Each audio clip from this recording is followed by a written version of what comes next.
मागील 3 ते 4 दिवसापासून पावसाने उसंत घेतली आणि त्यानंतर सिंधुदुर्ग जिल्ह्यातील नद्या नाले जे आहेत ते आता कोरडे पडू लागले आहेत। आणि जर सिंधुदुर्ग जिल्ह्यातील धरणांची परिस्थिती पाहिली तर सद्यस्थितीला जर आपण पाहिलं तर हे लघु पाटबंधारेचं सावडाव येथील धरण आहे।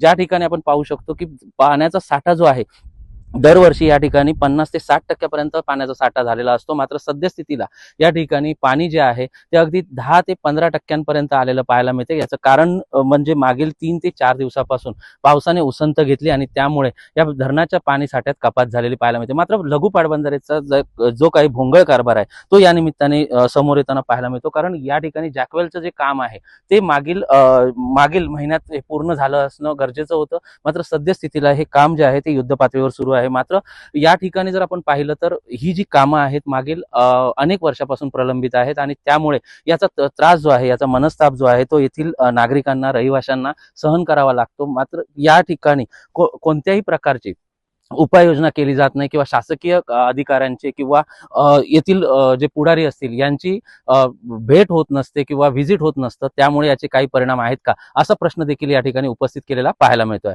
व्हिडिओ जर्नलिस्ट अनिकेत विशाल रेवडेकर, LS मराठी, सिंधुदुर्ग।